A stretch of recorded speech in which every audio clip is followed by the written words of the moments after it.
Bismillahirrahmanirrahim. Assalamualaikum warahmatullahi wabarakatuh. Waalaikumsalam warahmatullahi wabarakatuh. Innal hamdalillah nahmaduhu wa nasta'inuhu wa nastaghfiruh wa na'udzu billahi min syururi anfusina wa min sayyiati a'malina. May yahdihillahu fala mudhillalah wa may yudlil fala hadiyalah.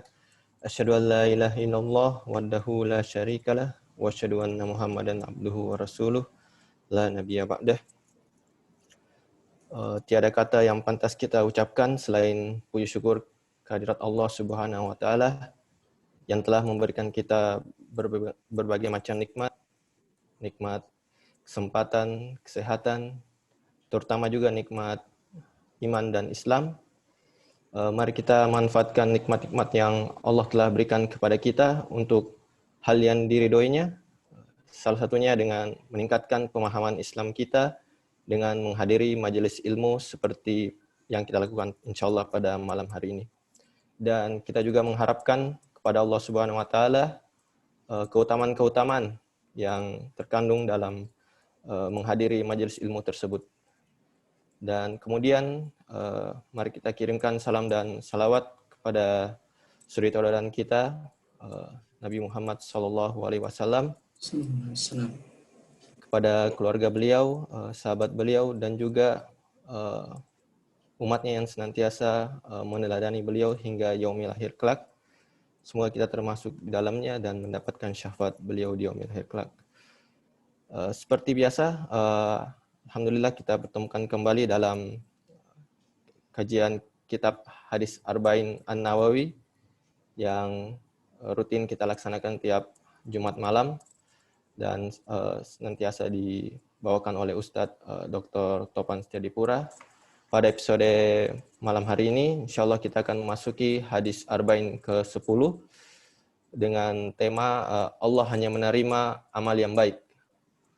Nah, seperti biasa, kajian akan berjalan selama 1 jam. Setelah itu akan dilanjutkan dengan sesi diskusi dan tanya jawab untuk menambah pemahaman kita terhadap materi yang kita akan pelajari pada malam hari ini. Dan juga seperti biasa kita tidak hanya belajar kalamullah dan kalamul Rasul, kita juga mendapatkan nilai-nilai pemahaman dari ulama-ulama terdahulu yang memahami hadis, memahami ilmu agama Islam hingga diwariskan sehingga kita bisa memperoleh dan memahami Islam seperti pemahaman yang diridhoi oleh Allah SWT. Untuk mengefektifkan waktu, kita langsung kepada pemateri Ustadz Dr. Topan Setiadipura. Tafadhol, Kang. Ya, jazakumullah khair. Assalamualaikum warahmatullahi wabarakatuh. Alhamdulillahilladzi hadana lihada wa ma kunna linahtadiya laula an hadana Allah. Allahumma shalli ala Muhammad wa ala alihi wa ashabihi ajmain. Amma ba'd. Akhwat dan akhwat sekalian yang insyaallah dirahmati Allah SWT. Alhamdulillah, insyaallah pekan ini kita lanjutkan kajian kita membaca salah satu karya ulama kita yaitu Imam Nawawi rahimahullah, yang dengannya seperti tadi disampaikan oleh Akrama, kita coba mempelajari ayat-ayat Allah SWT, kalam Nabi kita Muhammad SAW, dan juga panduan para ulama kita untuk memahami Al-Quran dan juga hadis Nabi kita Muhammad SAW. Kembali kita coba share.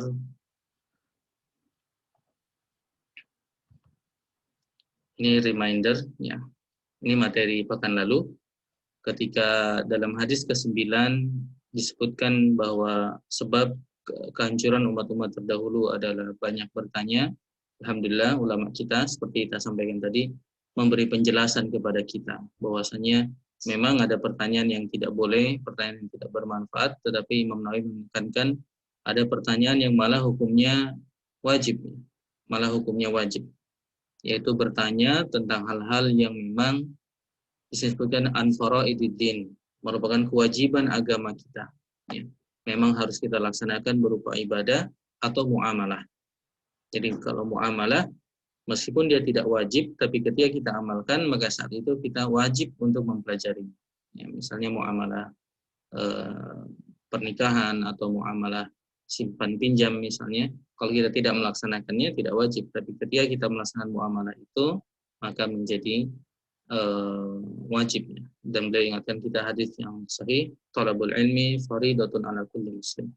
Menuntut ilmu itu wajib bagi setiap muslim. Nah, yang wajib itu yang seperti ini, yang dengannya dia beribadah, melaksanakan yang wajib-wajib atau muamalah yang memang dia kerjakan agar tidak terjatuh ke dalam keharaman. Dan yang kedua, hal yang sifatnya lebih mendalami, ada pendalaman termasuk dalam ilmu syariat yang masuk dalam hukumnya fardu kifayah. Jadi fardu kifayah seperti menjadi ahlul hadis, ya, ulama yang mengenal hadis mana yang sahih dan tidak, itu tidak wajib semuanya, tapi hendaknya ada sebagian umat ini, ya, orang-orang yang mempelajari hal tersebut, itu fardu kifayah. Dan alhamdulillah para ulama kita sebenarnya memperluas hal ini. Jadi kewajiban-kewajiban itu, mengapa misalnya orang paham hadis itu penting, ada fardu kifayah, karena itu penting bagi umat, ya. Dan juga berlaku banyak ulama yang berpendapat juga pada hal-hal lain yang memang bermanfaat bagi umat ini, ya. Karena dalam sirah kita dapati Nabi kita Muhammad SAW mengingatkan, bahkan menghukumi wajib kepada sebagian kaum yang saat itu mereka lah yang bisa memanah. Jadi bagi mereka memanah itu seakan-akan wajib, karena mereka lah yang dari umat itu yang bisa memanah. Dan ini bisa dikiaskan ke hal-hal lain. Balik itu mensemangati kita untuk thalabul ilmi sebagai tadi disampaikan oleh moderator kita, Kang Rama. Malam ini, insya Allah dengan semangat tadi thalabul ilm, kita masuk ke hadis yang ke-10. Hadis ke-10. Ya. Total buku ini, ya, padahal ini buku kecil, ya. Ada 42 hadis, jadi 10 baru seperempatnya kurang. Ya. Kita beri judul Allah hanya menerima amalan yang baik. Ya. Dalam versi bahasa Arabnya sedikit berubah dari matan hadisnya, la yaqbalullahu illa thayyiban. Allah tidak menerima kecuali thayyiban, yang baik. Matan hadisnya an Abi Hurairah, dari Abu Hurairah, kembali beliau sahabat mulia yang juga meriwayatkan hadis kita yang ke-9. Hadis ke-10 juga periwayatnya sahabatnya adalah Abu Hurairah, ya. Kalau rekan-rekan ingat, yang nama beliau yang masyhur dan kuat adalah Abdurrahman ibn Sakhr, ya. Abdurrahman bin Sakhr. Dan dari kajian pekan lalu kita pun punya gambaran tentang mengapa beliau dinamai Abu Hurairah. Hurairah itu isim tasghir, isim kecil dari hirrah, ya, dari kucing, ya, dari kucing. Karena beliau pernah bertemu Nabi kita SAW, beliau membawa kucing dan memang beliau penyenang, ya, hobi kucing, ya, artinya sayang kepada kucing. Abu Hurairah menyebutkan, Abu Hurairah berkata radhiyallahu anhu, qala Rasulullah sallallahu alaihi wasallam, wa Nabi kita SAW bersabda. Nah, ini hadisnya, matan hadisnya, innallaha ta'ala thayyibun. Ini poin pertama, innallaha ta'ala thayyibun. Bahwasanya Allah SWT itu thayyibun, baik. Di sini dalam terjemah kita tambah maha sebagai superlatif, ya, ke baiknya itu tidak baik seperti biasa, tapi maha baik lah, ya, Allah SWT. La yaqbalu illa thayyiban, dan Allah SWT yang thayyib tersebut, ya, yang maha baik tersebut, ya, nanti ada penjelasannya, itu la yaqbalu, tidak menerima kecuali yang juga thayyib, yang juga baik, ya, dari hamba-hambanya. Lalu selanjutnya, wa innallaha, dan Allah SWT amaral mu'minina, memerintahkan orang-orang beriman, bima amara bihil mursalin, dengan apa-apa yang juga diperintahkan kepada mursalin, kepada para rasul, ya. Nabi SAW memberikan contoh langsung, ya, dari penjelasan kalimat ini, bahwasanya Allah SWT memerintahkan kepada kaum mukmin sama dengan apa yang diperintahkan kepada rasul-rasul mereka, ya, secara umum seperti itu. Faqala ta'ala, maka Allah setelah berfirman, ya ayyuhalladzina amanu, a'udzubillahi minasyaitonir rajim, ya ayyuhar rusul, wahai para rasul, kulu min thayyibati wa'malu salihan. Kulu minat, maaf tadi salah. Kulu minat thayyibat, makanlah dari yang baik-baik. Wa'malu salihan, dan beramallah dengan amal yang salihan, dengan amal yang baik. Jadi ini perintah kepada para rasul. Ya, di surah Mu'minun ayat 51. Waqala ta'ala, Allah SWT juga berfirman kepada orang-orang beriman, ya ayyuhalladzina amanu, wahai orang-orang yang beriman, kulu min thayyibati, makanlah dari yang baik-baik, ma razaqnakum, dari apa yang kami rezekikan kepada kalian.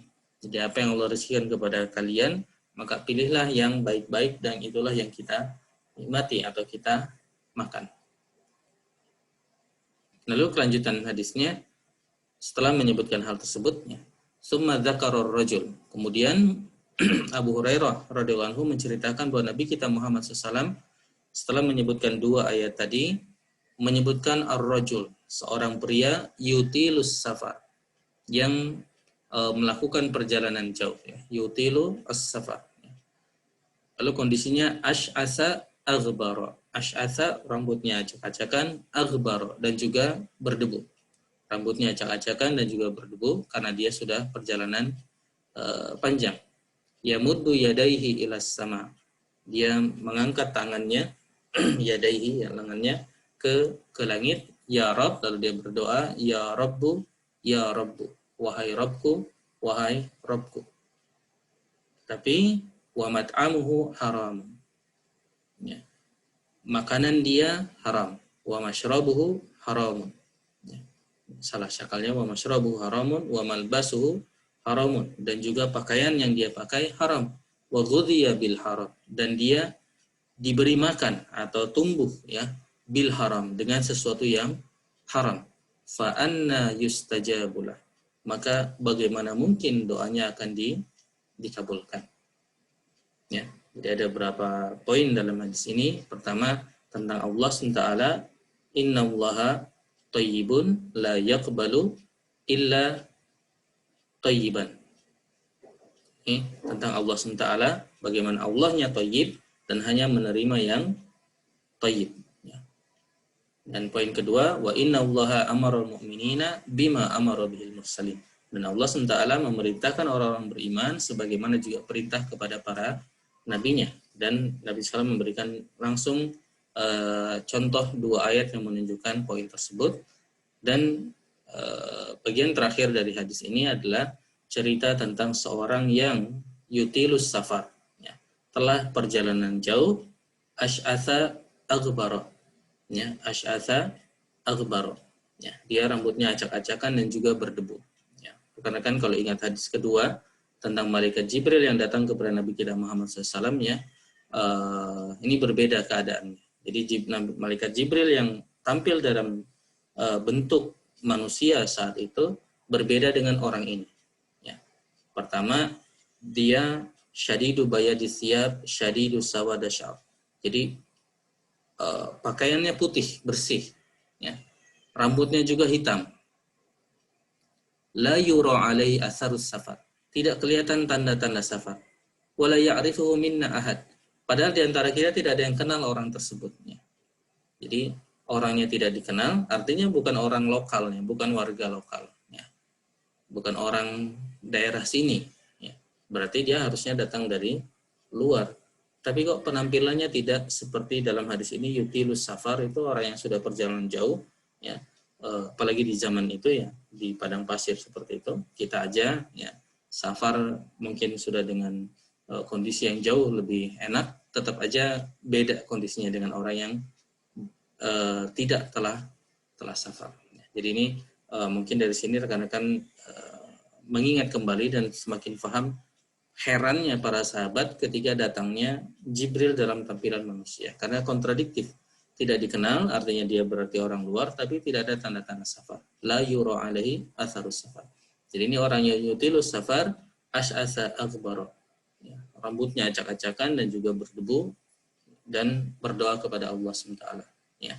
Tapi kemudian doanya tidak diterima karena alasan tadi. Mat'amu haramun, masyrabu haramun, wa malbasuhu haramun, wa ghudhiya bil haram. Ya. Ini insyaallah akan kita bahas. Diriwayatkan oleh Imam Muslim, jadi hadis yang sahih insyaallah. Imam Nawawi ketika mensyarah ini menarik. Qaulu sallallahu alaihi wasallam, Imam Nawawi ketika mensyarah, beliau menerangkan Imam Nawawi dalam syarahnya, qaulu sallallahu alaihi wasallam tentang perkataan Nabi kita sallallahu innallaha ta'ala thayyibun, yang bagian pertama tadi. Imam Nawawi, dan ini menarik bagaimana kita melihat memahami ya para ulama ketika mencoba menjelaskan sebuah hadis, diantaranya dengan mendatangkan hadis yang lainnya, hadis lain dari Aisyah, ya, hadisnya diriwayatkan oleh Ibnu Majah, ya, ya, disebutkan innallaha, hadis dari Aisyah, qalat, bahwasanya Aisyah radhiyallahu anha berkata, sami'tu Rasulullah sallallahu alaihi wasallam yaqul, saya mendengar Rasulullah sallallahu alaihi wasallam bersabda, Allahumma inni as'aluka bismikal mutahhir at-tahir, ya Allah, saya berdoa meminta kepadamu dengan namamu yang mutahhir, namamu yang disucikan, suci, at-tayyib, yang tayyib. Dan sebenarnya kata ini yang kalau kita mau mengira yang menyebabkan Imam Nawawi mendatangkan hadis ini, karena ada kata at-tayyib, jadi nama Allah SWT at-tayyib. Dan Ibnu Hajar al-Haytami ketika menjelaskan tayyib ini, memang tayyib ini diantara asma Allah SWT, ya, berdasar atas hadis ini yang didatangkan oleh Imam Nawawi. Bukan hadis Aisyah ini, tapi hadis dari Abu Hurairah. Jadi meminta atas namamu yang suci, yang tayyib, yang baik, yang mubarak, yang penuh berkah, ahabbu ilaik, yang engkau cintai, ya, yang dicintai olehmu, yang nama-nama itu jika idza du'ita bihi ajabta, jika engkau diminta dengan doa-doa tersebut, engkau akan menjawab. Dan ya, jika engkau orang-orang berdoa denganmu dengan nama tersebut, engkau akan menjawab. Dan jika su'ilta, jika diminta, akan memberi. Jadi ketika kita berdoa dengan nama-nama Allah SWT, maka nama-nama itu menyebabkan Allah SWT memberi, ya, menjawab doa kita. Dan jika kita meminta rahmatnya, maka Allah akan memberi rahmat gara-gara kita berdoa dengan nama-nama tersebut. Tapi di sini tidak disebut namanya, kita bisa berdoa, dan umumnya bentuk doa seperti ini, inni as'aluka bismikal mutahhir, dengan namamu yang ini, ya, dengan nama yang baik ini. Ya. Ketika berdoa dengan nama itu, meminta rahmat, maka Allah akan merahmati, dan jika meminta jalan keluar, maka Allah akan juga memberi keluar. Ya, jadi ini Imam Nawawi menarik juga mencoba menekankan Thayyib ini nama Allah SWT, seakan beliau mengajarkan kepada kita dengan nama-nama itulah kita meminta kepada Allah Subhanahu wa taala. Meminta dengan nama-nama itu, menambahkan nama-nama itu ketika meminta kepada Allah Subhanahu wa taala. Ya. Nah, tadi diisyaratkan dalam hadis Aisyah ini, dengan nama-nama itu ketika diminta Allah akan memberikan. Ya, dan secara umum para ulama mengatakan seperti itu. Misalnya kita meminta rezeki, maka kita bisa gunakan ya Razzaq, ya, wahai pemberi rezeki. Ya, disesuaikan dengan apa yang kita minta. Meminta rahmat Allah SWT, ya Rahman, ya Rahim, ya, dan sebagainya. Ya. Jadi ini penjelasan Imam Nawawi tentang innallaha ta'ala thayyibun. Ya. Lalu beliau menjelaskan bahwa makna thayyib, dan makna thayyib itu sendiri adalah al-munazzahu anin naqais wal khaba'ith. Jadi munazzah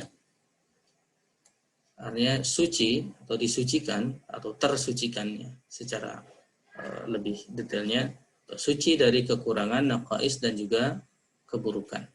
Jadi munazzah itu thayyib itu suatu yang baik dan betul-betul suci dari kekurangan. Fa yakunu bi makna al-qudus, maka maknanya makna dengan kudus, itu yang suci. Di sini disebutkan indal arifin, ya, di sisi orang-orang arifin. Ini bahasa Arab sebenarnya orang-orang arif, ya, bahasa Indonesia juga menggunakan itu, orang-orang yang arif, biasanya digabung arif dan bijaksana, ya, dalam bahasa Indonesia. indal arifin, orang-orang yang arif, artinya orang-orang yang berilmu atau orang yang mengenal, ya, orang yang mengenal Allah SWT, ya.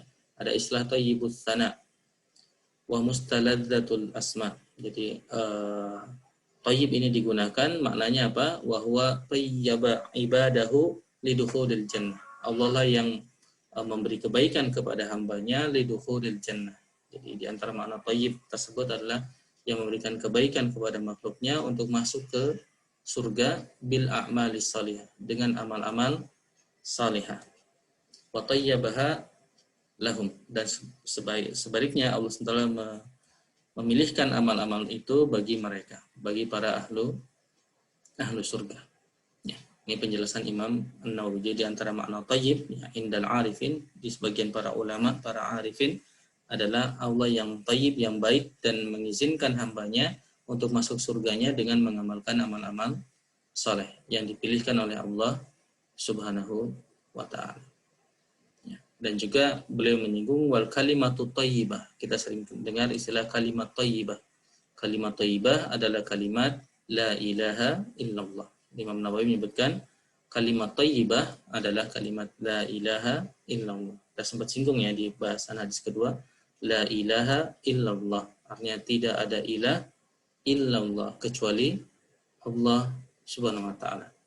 Kita tulis ilah tidak diterjemahkan supaya sambil mengingat makna ilah, artinya yang disembah selain Allah SWT, itulah ilah. Ya. Disembah itu diapakan? Ya, para ulama mengingatkan ada 3 rukun ibadah, yaitu cinta, harap, dan takut. Jadi kalau kita berikan 3 itu kepada sesuatu, ya, secara mutlak, ada kecintaan, rasa harap, dan rasa takut, maka pada saat itulah kita telah menyembah, ya, sesuatu tersebut. Ya. Jadi sesuatu itu bisa uang, bisa kedudukan, bisa harta, bisa seseorang, atau bisa yang lain-lain. Ya. Yang jelas la ilaha, seharusnya tidak ada ilah, ya, yang ditakuti, dicinta, diberikan rasa harap kita illallah, kecuali Allah Subhanahu wa ta'ala. Ya, jadi kembali Imam Nawawi menambahkan, mengabarkan kepada kita bahwasanya kalimatut thayyibah adalah la ilaha illallah. Ya, sehingga kita sebagai orang awam mungkin bisa mengatakan bahwa menurut Imam Nawawi ya kalimat thayyibah itu la ilaha illallah. Meskipun kita sering dengar sebelumnya bahwa kalimat thayyibah adalah kalimat la ilaha illallah. Kemudian bagian keduanya, qauluhu sallallahu alaihi wasallam, la yaqbalu illa thayyiban. Allah SWT tidak menerima illa thayyiban, kecuali yang thayyib, ya, yang baik. Di sini Imam Nawawi, ya, sebagaimana kebiasaan beliau, kalau rekan-rekan mulai merasakan kebiasaan beliau dalam menjelaskan, ya, beliau langsung menjelaskan dengan contoh, ya, dengan prakteknya, misalnya yaitu fala yataqarrabu ilaihi bisadaqatin haram. Maka di antara bentuknya pengamalan dari hadis ini adalah kita tidak taqarrub, tidak mendekatkan diri dengan ibadah kepada Allah Taala, misalnya sedekah, dengan sedekah yang haram. Ya, karena itu tidak thayyib, jadi tidak akan diterima oleh Allah Taala dan tidak akan berhasil taqarrub kita, PDKT kita, pendekatan kita kepada Allah Subhanahu wa taala. Ya. Wa yukrahu, dan juga dimakruhkan, hukumnya makruh, tasadduq, ya, sedekah minat ta'am, jadi makanan yang jelek, ya. Di sini kal habbil atiq al musawwis atau musawwas, ya. Seperti makanan yang sudah lama, yang sudah busuk, artinya kita makanan sudah jelek lalu kita sedekahkan, ya. Maka beliau menyatakan sini makruh, ya. Wa kadzalika yukrahu at-tasadduq, ya, bersedekah bima fihi syubhat, juga dengan hal-hal yang di dalamnya ada syubhat, ya. Kita pelajari tentang syubhat, kita tidak yakin ini halal atau haramnya, ya. Maka sebagaimana dalam hadis sebelumnya, hadis tentang syubhat, yang aman adalah kita meninggalkannya. Di antara bentuk meninggalkannya adalah kita tidak memanfaatkannya. Di sini kan memanfaatkan untuk sedekah, ya. Itu menurut Imam Nawawi hukumnya makruh. Sedekah dengan sesuatu yang syubhat, ya, sedekah dengan sesuatu yang syubhat, ya. Imam Ibnu Hajar Al-Haytami memberi contoh, ya, aplikasinya juga bila ada barang yang tidak jelas pemiliknya, maka nggak boleh kita lalu seakan-akan mengambil alih dan memberikan itu kepada siapapun. Karena kita tidak pada posisi al-milk, memiliki benda tersebut. Tidak bisa memberikan, bersedekah dengan benda yang tidak jelas seperti itu. Kalau Allah Ta'ala dan firman Allah SWT di surah Al-Baqarah, وَلَا تَيَمَّمُوا الْخَبِيثَ مِنْهُ تُنْفِقُونَ وَلَسْتُمْ بِآخِذِهِ إِلَّا أَنْ تُغْمِدُوا فِيهِ. Dalam surah Al-Baqarah, Allah SWT menyebutkan, وَلَا تَيَمَّمُوا الْخَبِيثَ مِنْهُ تُنْفِقُونَ. Ini yang diambil oleh Imam Nawawi, potongannya adalah, dan janganlah memilih, ya, sini ada terjemahnya, janganlah kamu memilih yang buruk-buruk lalu kamu nafkahkan darinya. Ya. Jadi jangan kita punya banyak barang lalu yang kita nafkahkan malah yang kita pilih yang buruk, ya. Sebelumnya Allah sebutkan di sini, ya ayyuhalladzina amanu anfiqu min thayyibati ma kasabtum. Ya. Nafkahkanlah dari yang baik dari apa yang kamu hasilkan. Ya. Wa mimma akhrajna lakum minal ard, dan apa yang kami keluarkan bagimu dari bumi ini. Ya. Jadi anfiqu min thayyibat, keluarkan dari yang baik-baik, ini perintahnya. Dan Allah lengkapi juga, ya. Dan janganlah kamu memilih yang buruk, ya. Wala tayammamul khabitha minhu tunfiqun. Ya. Dan Allah juga lebih jauh menyinggung minhu tunfiquna walastum biakhidhihi illa an tughmidu fi. Padahal seandainya kita sendiri dikasih barang-barang itu, kita tidak akan mengambilnya kecuali dengan memicingkan mata. Artinya kita tidak ridho menerima barang tersebut. Dan ini Masya Allah, ya Allah, seakan memberikan ukuran itu diri kita sendiri. Coba senang nggak kita kalau dikasih sesuatu yang jelek gitu. Ya. Kita bisa menilai ketika kita mau memberi kepada orang lain, kita ingin memberi, dan semakin baik pemberian itu adalah di antara timbangannya adalah diri kita. Ya, apa kita senang dengan pemberian yang seperti itu, ya, bisa barangnya, ya. Dan kalau lihat ayat-ayat di surah Al-Baqarah ini juga caranya, ya. Jadi jangan memberi tetapi dalam ayat sebutkan adza, memberikan adza, menyakiti. Barangnya bagus tetapi cara ngasihnya yang menyebabkan orang itu tersakiti. Misalnya tidak sopan, merendahkan, dan hal-hal yang seperti itu. Ya. Dalam ayat sebelumnya, alladzina yunfiquna fi sabilillahi tsumma la yutbi'una. Mereka tidak mengikuti infak tersebut dengan manna wala adza. Manna menyebut-nyebut, ya, dan juga menyakiti. Ini juga selain barangnya, ya. Ini fokusnya sebenarnya barangnya, tapi juga caranya. Ya. Barangnya pertama, jangan barang yang kita sendiri nerimanya nggak enak, ya. Kita sendiri tidak senang menerima barang tersebut. Jadi disyariatkan pilih berinfak dengan barang yang baik. Konsepnya tadi, la yaqbalullahu illa thayyibah. Allah tidak menerima kecuali yang baik. Ya. Ini dinukil oleh Imam Nawawi hadis ini. Ya, ketika menyebutkan la yaqbalullahu illa thayyibah. Itu tentang harta. Maka Imam Nawawi melanjutkan, fakama annahu ta'ala, maka sebagaimana Allah SWT la yaqbalul mal, tidak menerima harta illa at-thayyib, kecuali yang baik. Jadi harta kecuali hanya yang diterima itu hanya yang baik. Kadzalika la yaqbalu minal amali illa at-thayyib. Begitupun amal secara umum hanya diterima yang baik, al-khalis, yang suci, min syaibati, dari kotoran atau noda riya, ujub, dan riya, ujub, sum'ah, dan yang semisalnya. Jadi amal secara umum juga hanya diterima oleh Allah SWT yang thayyib, yang baik. Yang baik itu adalah amal yang suci dari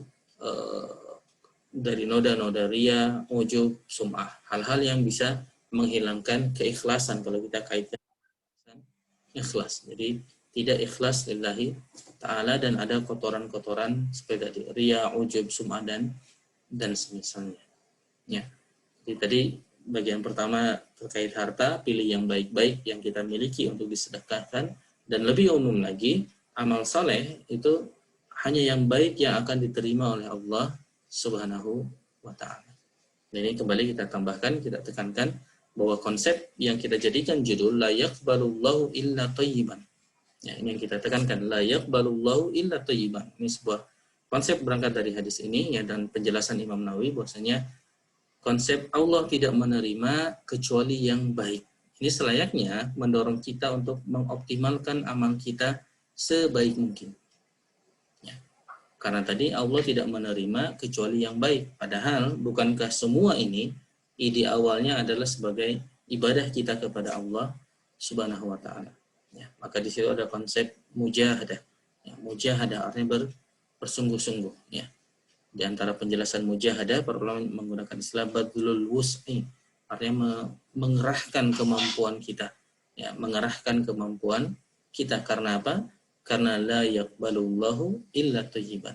Artinya umat Islam harusnya bukan umat yang asal-asalan, istilahnya asal-asalan, asal jadi. Karena dia selalu melihatnya semua ini adalah untuk Allah Subhanahu wa taala. Ya, semua ini adalah untuk Allah Subhanahu wa taala. Meskipun dalam amalnya kita memberikan ke seseorang, ya. Tetapi bagi kita sebenarnya amal itu adalah untuk Allah Subhanahu wa taala. Dan ini sering juga kita singgungnya. Dalam kehidupan keseharian kita sering mendengar ketika kita melakukan amal soleh atau orang lain melakukan kebaikan kepada kita disunahkan menjawab dengan apa? Jazakallahu khairan. Semoga Allah membalas mu dengan kebaikan. Dan itu ada peringatan bahwasanya yang akan balas dan sebaiknya engkau tunggu balasannya adalah Allah Subhanahu wa taala. Ya. Sehingga dari awal ketika menyiapkan amal itu memang amal yang ditujukan Allah Subhanahu wa taala. Meskipun interaksi kita dengan orang biasa ya, dengan manusia. Ya. Tetapi tetap timbangannya adalah amal itu pada prinsipnya untuk Allah SWT. Dan sini juga kita tambahkan konsep itqan, ya. Itqan, mengerjakan secara itqan, secara optimal, secara baik, atau istilah sekarang profesional lah ya, sebaik mungkin. Ini dari hadis dari Aisyah bahwa Nabi kita SAW berkata, Inna Allah Azza wa Jalla yuhibbu, Allah SWT cinta, idza amila ahadukum, jika seseorang di antara kalian melakukan sebuah amal, ayyutqinahu, dia itqan dalam amalan tersebut. Ya, artinya dia melakukan amalnya sebaik mungkin. Dan ini termasuk dari ibadah tadi. Kalau dia wudu, maka dia wudu sebaik mungkin, tidak asal-asalan. Dia tidak mau ada bagian wudu yang terlewat. Ya. Dia tidak mau ada bagian wudu yang terlewat. Bahkan secara fikih para ulama untuk menjaga maka agak dilebihkan. Misalnya membasuh muka itu dilebihkan agar batasan itu betul-betul kena ya. Jadi batasan muka itu kena, maka di antara cara memastikannya adalah kita membasuhnya lebih dari muka kita. Kenapa? Karena kita ingin itqan dalam ibadah, dalam sholat, dalam lain sebagainya, dan juga dalam muamalah tadi. Ya, ini kembali tambahan tentang konsep la yaqbalullahu illa thayyiban. Jadi hadis ini harusnya membawa kita untuk menjadi orang-orang yang tidak asal-asalan tadi. Semua amalan kita itu untuk Allah SWT, sehingga kalau kita ingat untuk siapa amal ini, maka kita harusnya memperbaiki amal itu sebaik mungkin. Ya. Kemudian masuk di bagian selanjutnya di sini perkataan Nabi kita SAW, faqala ta'ala, bahwasanya Allah SWT bersabda atau berfirman, ya ayyuhar rusul kulu minat thayyibat wa'malu salihan. Ya, di surah Al-Mu'minun, dan juga wa qauluhu ta'ala ya ayyuhalladzina amanu kulu min thayyibati ma razaqnakum. Jadi tentang thayyibat yang dimaksud dalam dua ayat ini, Imam Nawawi memberikan catatan wal muradu bit thayyibat, yang dimaksud dengan thayyibat di sini adalah al-halal, yaitu yang halal. Jadi batas thayyibat itu paling minim adalah yang halal, ya, yang halal.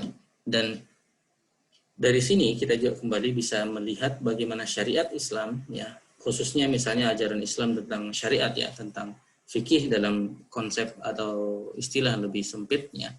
Fikih itu pada intinya mengarahkan mana yang halal, ya, mana yang bisa untuk kita makan, ya, dan mana yang haram. Ya. Secara umum mana yang halal dan mana yang haram. Ya. Dan itu kenapa? Karena yang halal itulah yang thayyib, yang halal itulah yang baik. Ya. Jadi batas baik adalah halal. Dalam makna lebih detail, ada yang di atas itu. Jadi ada halal, dalam ayat lain sebutkan halalan thayyiban, yang halal dan juga thayyib. Maka ini lebih khusus lagi, yaitu selain halal dia juga memang bagus ya. Kalau kita istilahkan makanan itu, selain halal juga dia bisa memang enak dan bagus buat tubuh kita. Ya, artinya membantu kebaikan bagi tubuh kita. Tapi batas minimalnya ya, dari thayyibat adalah yang halal. Ya. Dan ini kembali, bagaimana kita bisa tahu itu halal? Kembali, fas'alu ahla dzikri, tanya kepada orang yang mengerti tentang mana yang halal dan mana yang haram. Ya, makanya penting dari umat ini ada orang yang mengerti mana yang halal dan mana yang haram. Ya, mana yang halal dan mana yang haram. Dan bagi kita penting untuk memastikan bahwa yang kita makan adalah halal karena kita ingin makan yang thayyibat, yang baik-baik saja. Ya. Ya, jadi penjelasan tentang dua ini Imam Nawawi kita lihat menekankan tentang apa itu thayyibatnya. Menurut Imam Nawawi secara simpel, thayyibat adalah al-halal batasnya. Jadi ada yang di atas itu dalam makna al-halal at-thayyibat, maka di situ thayyibatnya sudah baik, sudah di atas yang halal. Ya. Imam Ibnu Hajar al-Haytami menerangkan, tapi mungkin secara sederhana kita bisa sampaikan seperti itu. Imam Nawawi melanjutkan, fil hadis dalilun, dalam hadis ini juga ada petunjuk ala anna syakhs, bahwasanya seseorang yusabu ala ma ya'kuluh, seseorang itu yusabu, dia akan diberi pahala ala ma ya'kuluh, atas apa yang ia makan. Tapi syaratnya idza qasada bihi at-taqwiyah. Ya. Jika dia berniat dengan makannya tersebut, diantaranya jadi ada nuansa ibadahnya, yaitu menambah kekuatan, artinya mendapatkan kekuatan ala ta'ah, untuk taat kepada Allah SWT, ya inafsihi, atau untuk menghidupi dirinya. Jadi dia makan, di sini mengajarkan perintah dari Allah SWT, dan masya Allah ini mungkin di antara perintah yang kita senangi. Bayangkan perintahnya apa tadi? Kulu min thayyibat, makanlah dari yang baik-baik. Ya. Maka dari perintah itu Imam Nawawi ada petunjuk bahwasanya seseorang itu diberi ganjaran ketika dia makan dengan tujuan ibadah. Tujuan ibadah diantaranya tadi menguatkan fisiknya untuk beribadah, ya, untuk bisa melaksanakan kewajiban dan hal-hal yang baik, atau dia untuk menghidupi dirinya. Dan itu juga wajib. Wadzalika minal wajibat, menghidupi diri kita juga kewajiban. Khilafi ma idza akala al-mujarrad, ma idza akala li mujarrad syahwat wa tana'um. Berbeda dengan orang yang ketika makan hanya semata syahwatnya dan juga kenikmatan semata, mencari kenikmatan semata. Kembali, seorang muslim ada nilai-nilai yang berbeda ya,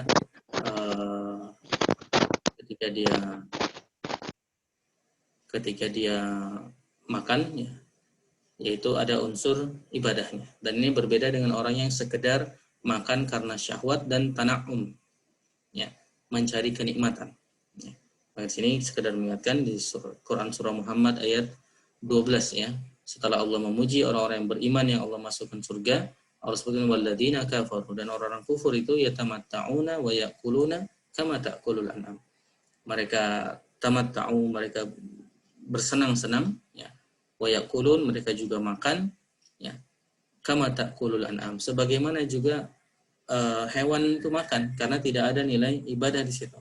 Dia makan hanya sekedar tadi syahwat dan juga mencari kenikmatan.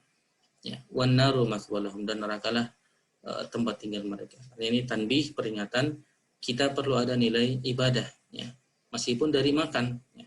Makanya di sini kembali sekedar tambahan, bagaimana dalam makan pun kita berharap kebaikan ya. Kebaikan bagi diri kita tadi ya. di antara bentuk membuatnya kebaikan adalah dengan samillah, dengan mengucapkan bismillah ketika makan. Dan itu jadikan itu kenikmatan. Kita makan dengan bismillah. Artinya kita makan itu dengan nama Allah SWT. Ya. Dan juga tambahan adabnya wakul biyaminik, dan makan dengan tangan kanan, wakul mimma yalik, dan makan dengan apa yang ada di hadapan. Ya. Dan ini juga ada hal yang maaf kita tambahkan di sini, itu doa setelah makan. Ya. Jadi rekan-rekan ikhwas sekalian, kalau bisa menghafal doa ini menarik juga karena pahalanya luar biasa ya. Jadi dari Mu'adz bin Anas bahwa Nabi kita SAW mengatakan, siapa yang setelah makan lalu dia berdoa ini, doanya alhamdulillahilladzi at'amani hadza wa razaqanihi min ghairi haulin minni wala quwwah, maka akan diampuni dosanya. Kok bisa? Nah, ini kalau kita lihat mental orang setelah makan, orang mukmin setelah makan, mentalnya dia memuji Allah SWT. Alhamdulillah alladzi at'amani, yang telah memberi saya kenikmatan makanan ini. At'amani hadza wa razaqanihi, dan juga memberi rizki saya dengan makanan ini. Jadi seorang muslim ya, mentalnya setelah makan itu dia bersyukur kepada Allah SWT, bahkan di ujungnya min ghairi haulin minni wala quwwati, tanpa daya dan kekuatan dari saya. Jadi dia menyadari makanan ini betul-betul Masya Allah, Allah SWT lah yang memberi rizki dan memberi kenikmatan itu tanpa kekuatan dari saya. Ya, tentu kalau kita berpikir ya kita kan beli, kita pakai duit. Tapi kalau kita berpikir lebih jauh lagi ya Masya Allah, Allah yang telah mengatur, ada yang nanam padinya, ada yang nanam sayurnya dan macam segala macamnya. Ya, ada yang ternak sapinya, atau jadi makanan kita.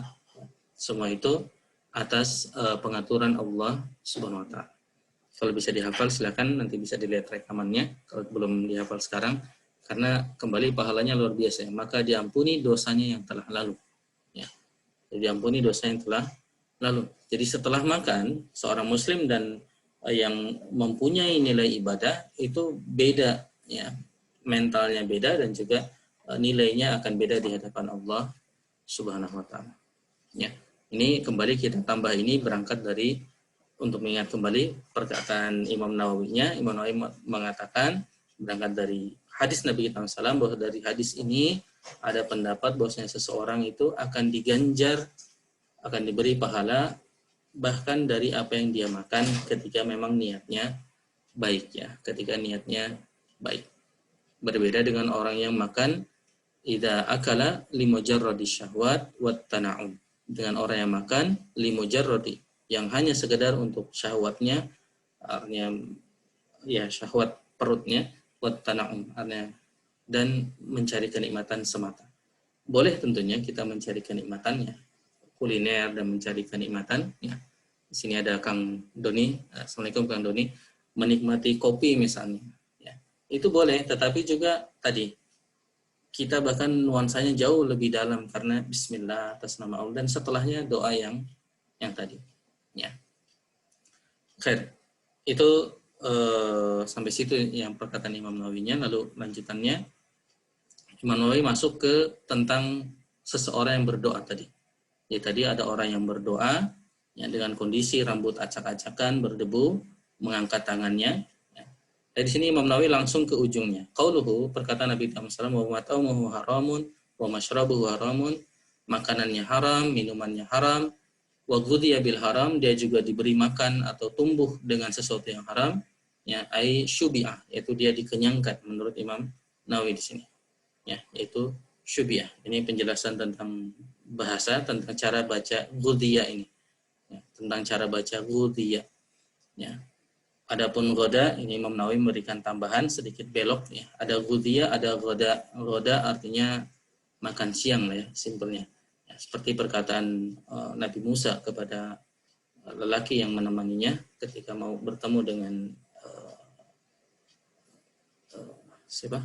Nabi Musa mencari orang. Qala, Nabi Musa berkata, li fatahu atina ghada'ana, berikanlah makanan kita. Ya. Poinnya adalah Imam Nawawi menekankan yaitu dia diberi makan dengan sesuatu yang haram. Dia kenyang dengan sesuatu yang haram.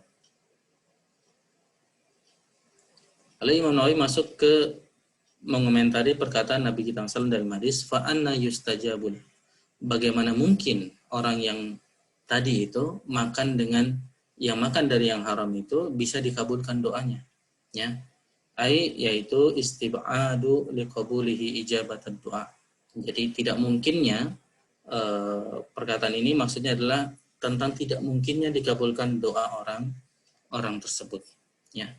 Oleh karena itu Al-Ibadi, beliau menyebutkan Al-Ibadi, kemungkinan beliau mengisyaratkan ulamanya Abul Qasim Al-Ibadi mensyaratkan dikabulkannya doa yaitu memakan yang halal. Jadi di antara syarat dikabulkan doa menurut salah satu ulama adalah dia tidak boleh makan yang haram. Menurut Al-Ibadi yang dinukil oleh Imam Nawawi. Meskipun di sini Imam Nawawi menceritakan wasahih yang benar anna dzalika laisa bisyartin. Itu tidak syarat. Jadi tidak harus seperti itu. Karena ini menarik juga Imam Nawawi mengambil sesuatu yang kembali ketika menjadikan itu syarat. Imam Nawawi ingat bahwa Allah SWT pernah juga mengabulkan doanya iblis, ya. Ketika iblis berdoa minta ditangguhkan, tidak dimatikan, ya, maka Allah menjawab doanya dan mengatakan innaka minal mundzirin. Oke, kamu termasuk orang yang kami tangguhkan. Artinya iblis itu akan tetap hidup sampai hari kiamat. Dan itu atas permintaan iblis. Ya, sehingga Imam Nawawi berpendapat seperti tersebut. Ya. Imam Nawawi sendiri sampai sini sebenarnya, tapi untuk melengkapi karena ada beberapa yang dilewat oleh Imam Nawawi, kita coba ambil dari sebagaimana biasa dari Ibnu Hajar Al-Haytami. Ya. Misalnya tentang perkataan summa dzakarur rajulu yutilus safar. Kemudian Nabi SAW menyebutkan seseorang yang telah perjalanan jauh. Ya. Ini saya copy paste dari bukunya Fathul Mubinnya Ibnu Hajar. Ibnu Hajar mengatakan bahwasanya dalam hadis ini terdapat isyarat, ya. Fihi isyarat bahwasanya bahwa safar menjadi sebab dikabulkannya doa. Ini masuk ke tema kita bahwasanya di antara sebab doa itu bisa diijabah adalah dalam kondisi orang yang safar. Bahkan Ibnu Hajar Al-Haytami menukilkan hadis dari Abu Dawud, Imam Tirmidzi dan juga Ibnu Majah, ya, Nabi SAW mengatakan salasu da'watin, ada 3 doa mustajabatin yang mustajab, la syakka fihinna, tidak ada keraguan di dalamnya. Ya, lafadznya meyakinkan. 3 doa ini tidak akan ditolak, ya. Yaitu da'watul mazlum, doanya orang-orang yang dizalimi, da'watul musafir, doanya orang-orang yang safar, dan yang ketiga wada'watul walid liwaldihi. Ya, jadi doa ini kebalik, ya, doa orang tua kepada anaknya, terjemahnya kebalik. Jadi 3 doa itu. Jadi da'watul mazlum, da'watul musafir, dan da'watul walid liwaladihi. Jadi yang dizalimi, lalu yang musafir, dan orang tua terhadap anaknya. Ya, jadi itu 3 doa. Dan ini kalau kita kembali ke hadis tadi, Nabi SAW menyebutkan seseorang yang yutilus safar, habis perjalanan jauh. Ya, maka perjalanan atau safar adalah di antara sebab mustajabnya doa. Sehingga pelajaran bagi kita, kalau kita alhamdulillah Allah takdirkan misalnya safar, ya, manfaatkan waktu safar itu untuk berdoa. Ya, karena itu di antara waktu-waktu yang mustajab. Ya.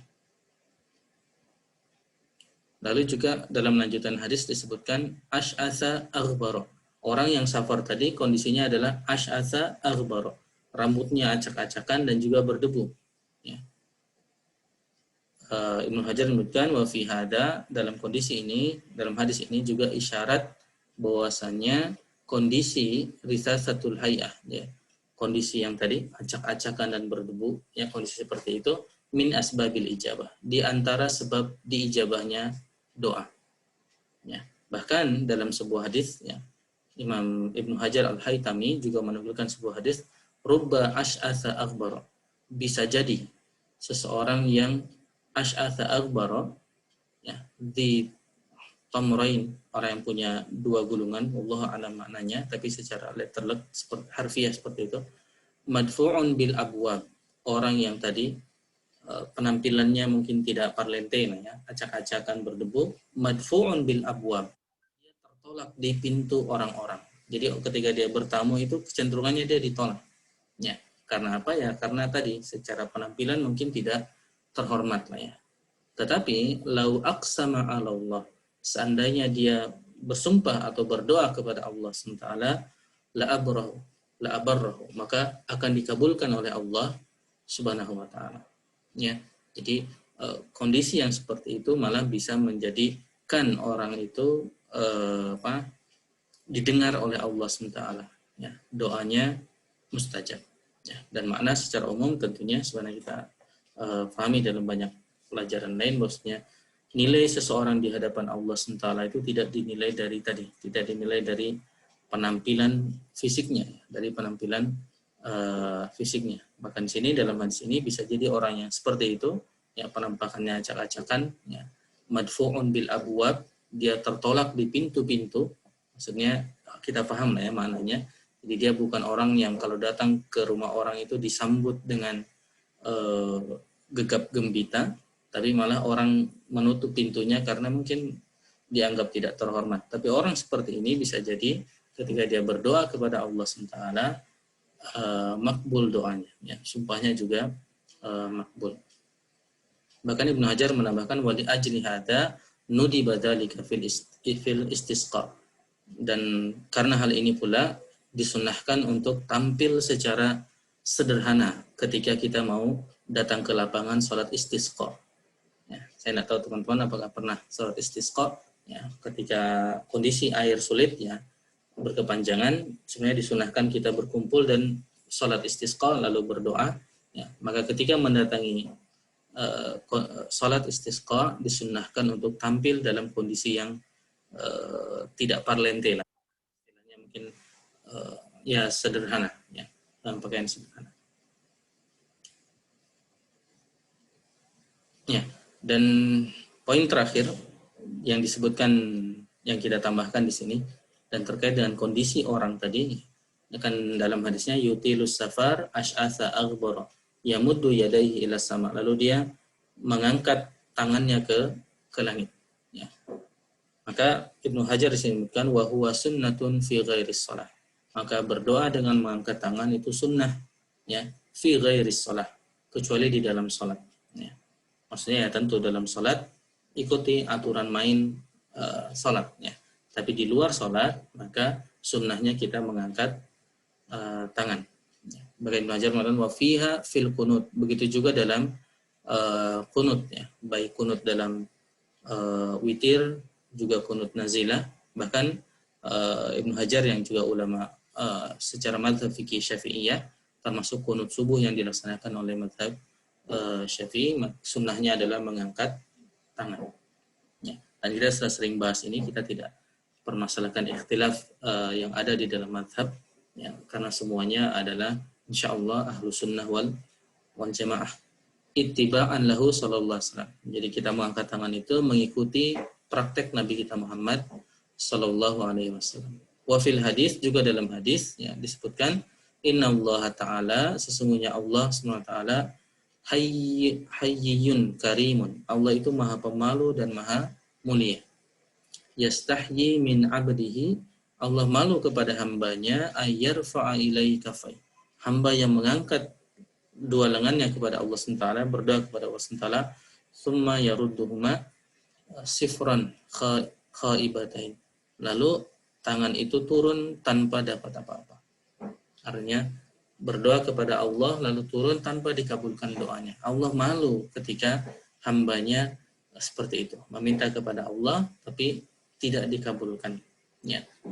Artinya maksudnya adalah mengangkat tangan adalah diantara sebab dikabulkannya doa, ya, sebab dikabulkannya doa.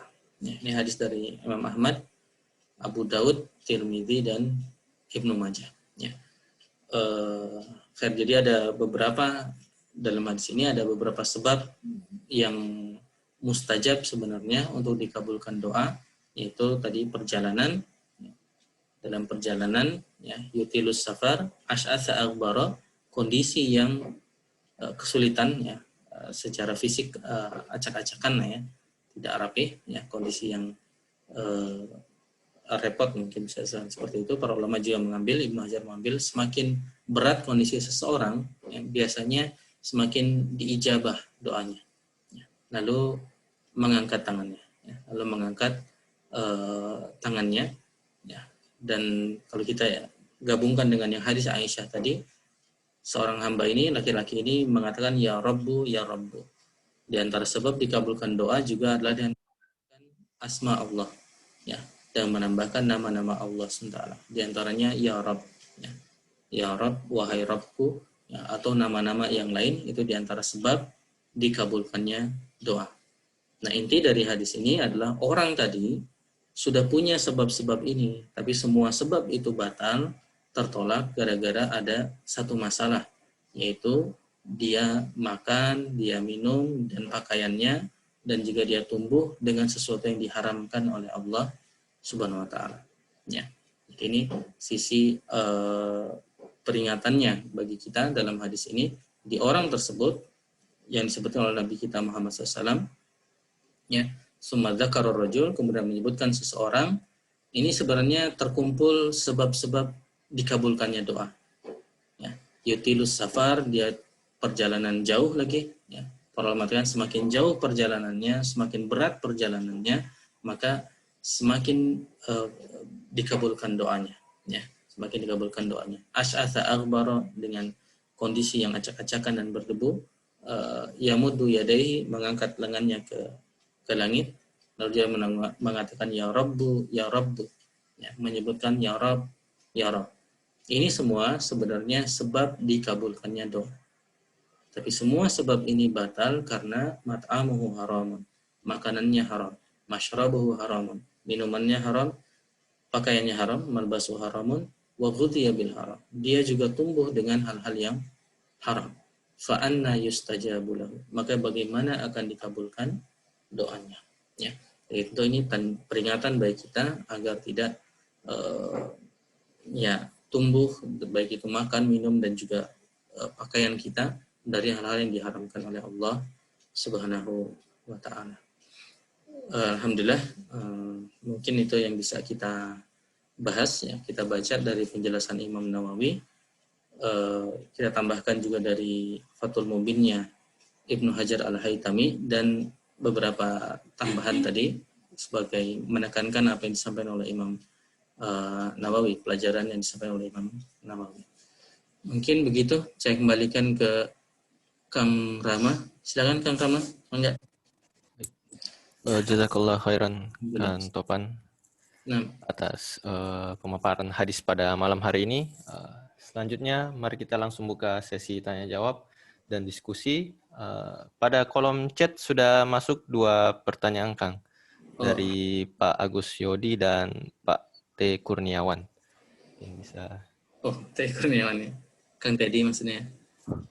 Nanti di sosial.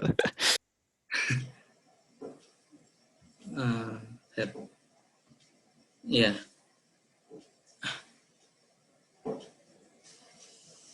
Oh ya. Di kitab saya, di kitabnya Pak Agus jadi tertulis ya Rabbi ya Rabbi.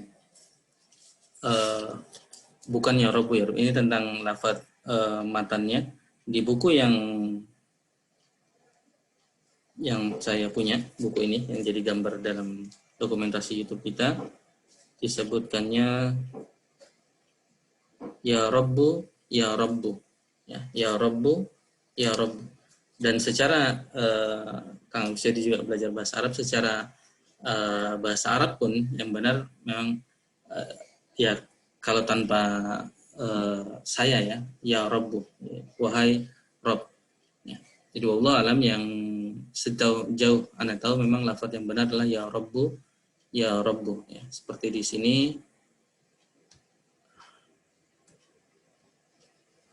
yang di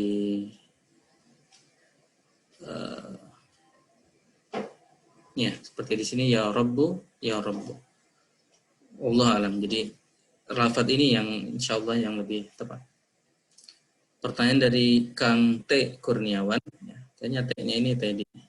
Assalamualaikum. Kita sering mendengar bersedekahlah untuk menyucikan harta. Namun di sisi lain Allah hanya menerima sedekah yang berasal dari harta yang baik atau halal. Bagaimana menghubungkan kedua hal di atas? Ya, alhamdulillah. Ya, betul bahwasanya kita diperintahkan untuk mensucikan harta kita dengan bersedekah, karena memang di dalam harta kita bisa jadi ada haknya orang lain ya. Jadi secara konsep ada hak orang lain dalam harta kita ya. Yang paling mendasar memang hak orang lain dalam harta kita adalah ketika harta kita telah sampai ke nisab atau syarat untuk zakat mal. Jadi orang-orang yang punya harta dan harta itu telah sampai nisab ya, 85 gram emas bisa dinilai, lalu harta itu setahun, diam selama setahun, ya, maka di dalam harta tersebut ada haknya orang lain. Nah, itu yang kita perlu sucikan, ya, kita perlu keluarkan agar harta kita tidak rusak. Jadi ini garis utamanya seperti itu, yaitu makna menyucikan harta. Sehingga ketika para ulama diskusi tentang apakah boleh orang menumpuk harta, menumpuk harta, para ulama mengatakan selama dikeluarkan zakat malnya, maka hukumnya halal. Ya, hukumnya boleh. Selama dia keluarkan hak orang lain yang ada dalam zakatnya dengan cara dikeluarkan zakat malnya. Itu yang batas utamanya. Tapi selain itu, tentu secara umum aturan kita menyebutkan mungkin kita ada salah dalam memanfaatkan, ada kekeliruan dalam harta tersebut ya, yang kita mungkin kelupaan atau tidak tahu, kita menyerahkan harta itu dengan tidak baik atau menggunakannya dengan tidak baik, maka kesalahan itu biasanya bisa dibayar dengan kebaikan. Jadi dalam konsep itu sebenarnya. Jadi misalnya tanpa sadar kita terlibat mungkin dalam hal-hal yang syubhat, tanpa sengaja atau tanpa sadar, ya, maka kita bisa memperbaiki dengan menambah amal soleh. Artinya dari konsep bahwa hal-hal yang buruk itu bisa ditutup dengan kebaikan, diantaranya dengan sedekah, ya, diantaranya dengan sedekah. Ya. Dan kembali ke poin tadi, yang kita sedekahkan tentu yang memang kita tahu itu baik ya. Jadi kan harta kita, ya kita ada harta, maka yang kita sedekahkan adalah dari yang kita tahu itu baik, meskipun kita tetap hati-hati dan merasa tidak yakin, bisa jadi kita sempat tidak pas dalam mengamalkan, tidak pas dalam sebagian interaksi kita atau transaksi kita, sempat ada lain sebagainya. Allah alam. Jadi konteksnya menyucikan harta adalah betul sedekah itu mensucikan harta kita, tapi poinnya ketika kita bersedekah tadi tidak boleh atas harta yang haram dan juga tidak dari harta yang syubhat, ya, dan kalau bisa yang baik. Ya. Kalau kita lihat di dalam ayat Al-Quran ada ekstrim kanan, ekstrim yang bagusnya adalah sebutkan dalam ujung juz ketiga ya, lan tanalal birra hatta tunfiqu mimma tuhibbun. Tidak akan mencapai derajat albir, derajat baik, sampai kita bisa menginfakkan yang kita cintai. Jadi ini polnya itu seperti itu. Kita infak justru dari yang terbaik. Jadi kalau ada kita misalnya punya beberapa barang, ya, yang kita infakkan justru yang paling kita cintai, itu polnya. Ya, meskipun kembali namanya maksimum itu tidak semua bisa seperti itu, dan ya in between mungkin tidak apa-apa. Tapi perlu hati-hati yang minim juga. Yang minim adalah yang disebutkan dalam surah Al-Ma'un, wa yamna'unal ma'un. Jadi sesuatu yang tidak bermanfaat saja bagi dia nggak mau ngasih. Itu dua ekstrem yang perlu hati-hati. Yang satu, paling maksimum adalah kita memberi bahkan yang paling kita cintai. Tapi hati-hati dengan lama-lama kita terbawa ke dalam kekikiran sesuatu yang sebenarnya juga bagi kita nggak kepake, nggak dipakai. Tapi ketika ada orang yang minta, kita, wah jangan deh. Jadi kita tidak mau. Itu yang disebutkan wa yamna'unal ma'un. Dia menahan sesuatu yang sebenarnya bagi dia tidak apa-apa. Ya. Dan kita sebenarnya dalam perjuangan bergerak dari sini ke sini. Ada yang bergerak dari semakin bisa pol untuk memberikan apa yang kita cintai. Allahu a'lam. Mungkin begitu. Kang Rahmat Sagara izin bertanya. Jika pada seorang muslim sudah tumbuh daging hasil memakan yang diharapkan, apakah selamanya doanya tidak dikabulkan Allah? Bagaimana caranya agar badannya bebas dari daging haram yang tumbuh itu? Ya, kembali ke di antara konsep yang kita pelajari pekan lalu ya. Fattaqullaha mastata'tum, bertakwalah kepada Allah SWT mastata'tum, sesuai kemampuan kita. Tentu yang bisa kita lakukan saat ini adalah taubat nasuha, bertobat kepada Allah SWT. Misalnya apabila ada kita menyadari, kita ketahui ada sesuatu yang kita dapatkan dengan jalan yang ternyata itu adalah haram. Tentu dengan kita konfirmasi ke ulama ya, konfirmasi ke ahlul dzikri tadi, ahlul ilmu tentang hal tersebut. Ya. Jangan kita seenaknya menghukumi sesuatu haram. Ya. Mengharamkan yang tidak haram ini juga bahaya. Ya. Kurang lebih sama dengan menghalalkan sesuatu yang haram. Jadi setelah terkonfirmasi bahwa itu sumber yang haram, maka yang bisa kita lakukan adalah kita bertobat kepada Allah SWT, meminta ampun kepada Allah Subhanahu Wa Taala. Ya, maka insya Allah dengan tobat sebenarnya, ya secara umum para ulama sebutkan tentang tobat, jika tobatnya diterima Allah SWT, maka insya Allah dia bisa bersih. Ya, insya Allah dia bisa bersih. Jadi dalam kasus kita ini, orang ini memang sedang dalam kondisi seperti itu. Dia makan dari yang haram, dia minumannya juga, meskipun ketika berdoa dia tidak sedang makan, tidak sedang minumnya, tetapi dalam saat-saat itu dia dalam kondisi yang memang makan minum dari hal-hal yang haram. Maka setelah tobat, insya Allah semuanya bersih ya, dengan catatan tobatnya diterima oleh Allah SWT. Bagaimana tobatnya bisa diterima ya, dia itu urusan hatinya dengan Allah SWT. Dia sungguh-sungguh menyesal dan dia meninggalkan itu semampunya. Dia meninggalkan hal tersebut semampu dia. Artinya semampunya maksudnya optimal ya, bukan semampunya dalam makna asal-asalan. Ya. Jadi bagaimana caranya agar badannya bebas dari daging haram yang tumbuh itu? Ya, caranya tobat.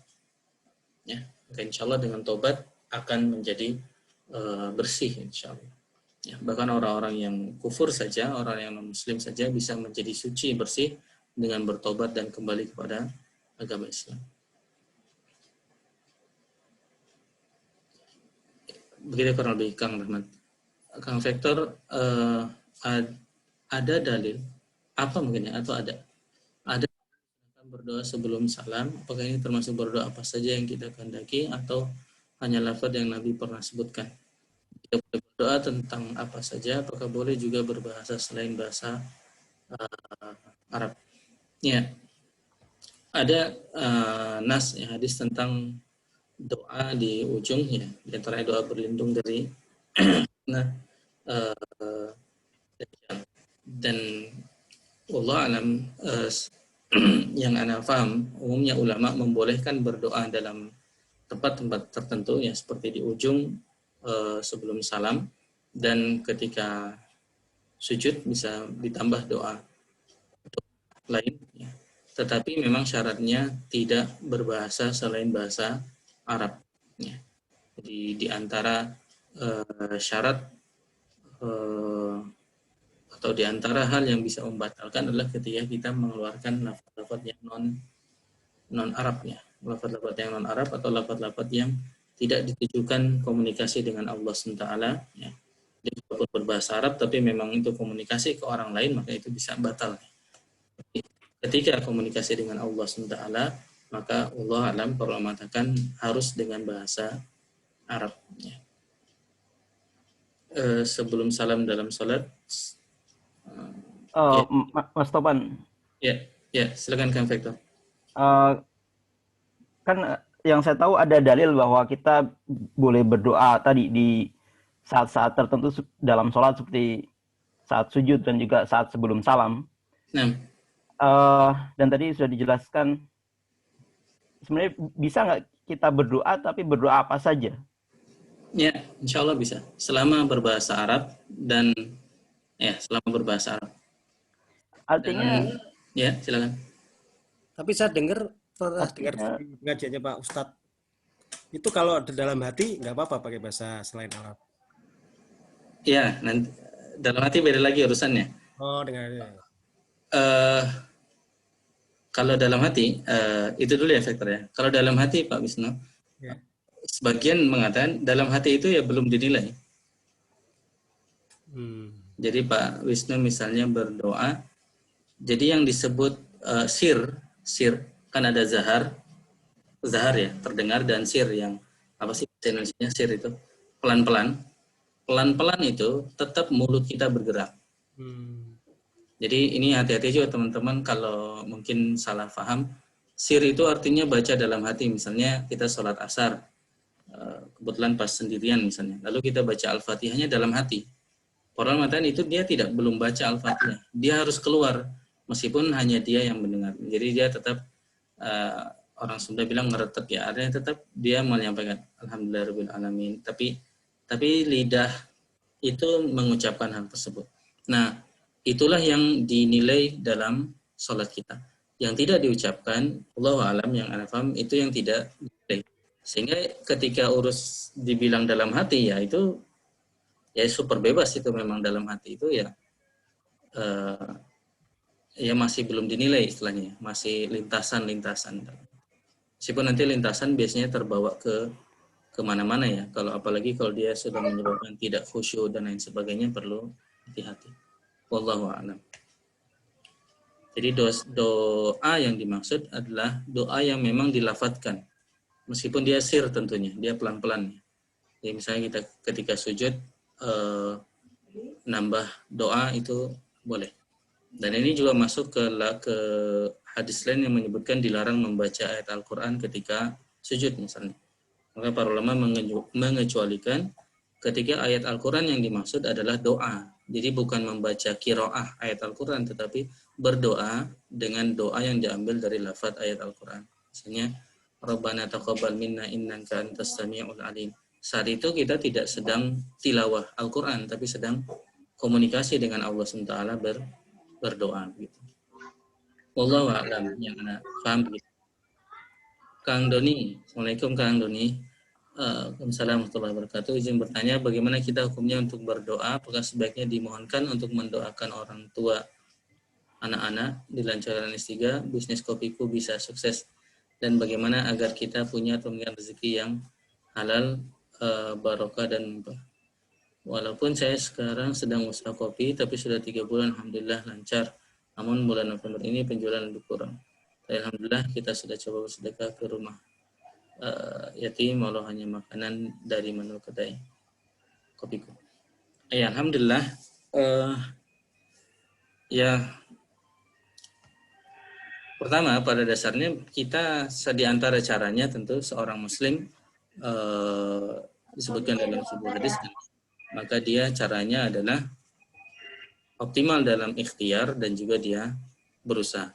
Ihris ala ma yanfa'uka wasta'in billah. Bersemangat untuk meraih apa yang memang bermanfaat bagi dia. Nah, manfaat ini kan macam-macam.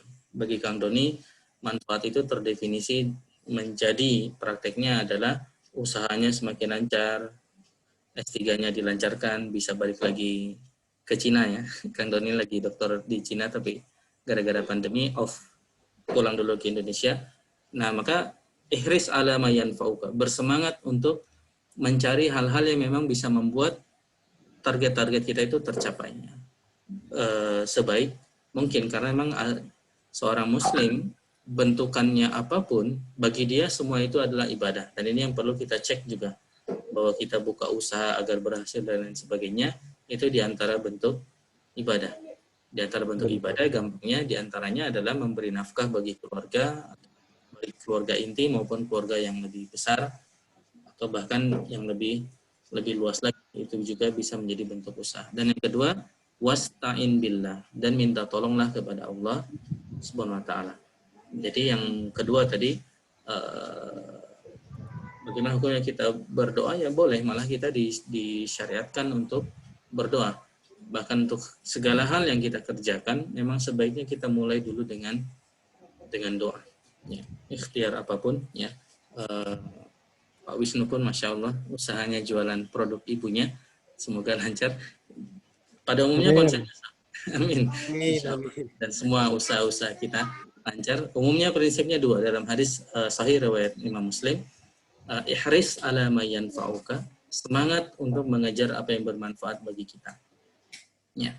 Dan kembali bermanfaat bagi kita, bagi tiap orang nanti bentukan langsungnya bisa beda-beda.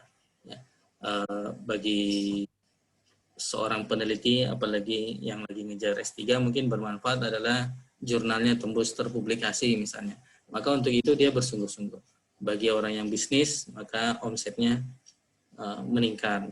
Bagi yang social entrepreneur misalnya lain sebagainya. Tapi akar awalnya semuanya adalah bentuk ibadah kepada Allah SWT, dan demikianlah Allah buka cara kita beribadah itu bervariatif ya. Yang sama ya hanya yang wajib-wajib saja itu sama, tapi yang lain-lainnya bisa bervariatif. Jadi ihris ala ma yanfa'uka wasta'in billah.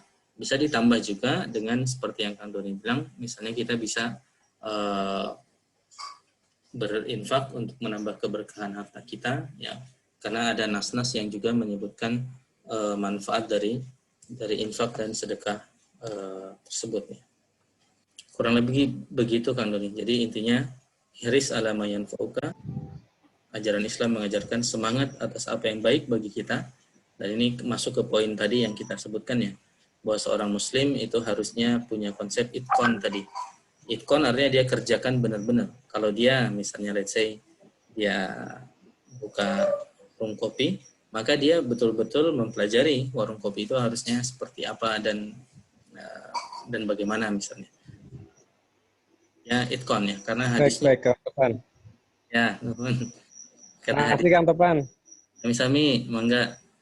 Hadisnya kan ini. Allah cinta kalau seorang mengamalkan apapun itu yutqinahu, itqan. Dan ini ya tentu pelajaran bagi kita semua termasuk saya, bagaimana mengerjakan apapun kalau bisa sebaik mungkin.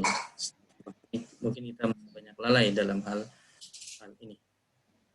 Kurang lebih begitu Kang Doni, nuhun pertanyaan dan diskusi. Lalu Kang Topan, Mangga. itu kalau misalnya berdoa kita harus mendoakan orang tua dulu, anak-anak dulu, sekolah aku dulu, atau bisnis dulu? Yang didahulukan yang mana? Atau semuanya kita berdoa, mendoakan semuanya, atau satu-satu mending? Ya. Baik kita berdoa semuanya. Ya, alhamdulillah. Sebenarnya itu bebas kan, Kalau tahajud gitu kan kita minta untuk jurnalnya terpublikasi dengan cepat, dengan segera. Atau tahajud besoknya lagi saya berdoa untuk bisnis, atau setiap tahajud saya mendoakan untuk semuanya aja. Sepertinya yang lebih bagus. Misalnya untuk habis berdoa tahajud. Yang lebih bagus insya Allah semuanya. Toh kan juga nggak akan lama ya. Artinya doa itu ya satu doa tidak akan terlalu lama insya Allah ya. Jadi yang lebih bagus mungkin dikumpulkan semuanya ya. Didoakan semuanya. Biasanya kalau kita lihat urutan ya, Allah alam yang saya paham kan Doni, biasanya memang kita berdoa Allah alam yang saya paham, kita berdoa mulai dari untuk diri kita dulu. Jadi misalnya kita berdoa Rabbana la tuzigh qulubana, hal-hal yang terkait dengan internal kita. Dan kalau kita lihat dalam ajaran Islam, maka kita mulai melebar dari yang dekat-dekat.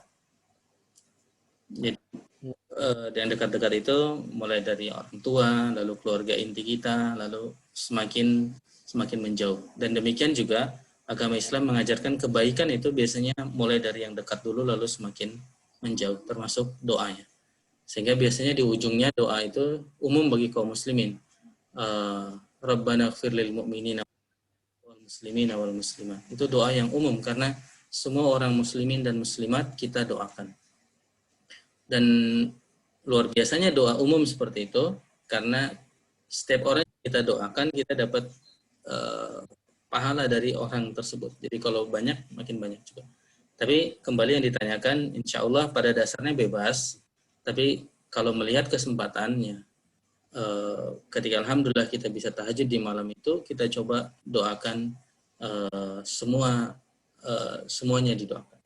Dan tentu kata kuncinya sebenarnya betul-betul kita tunduk kepada Allah SWT.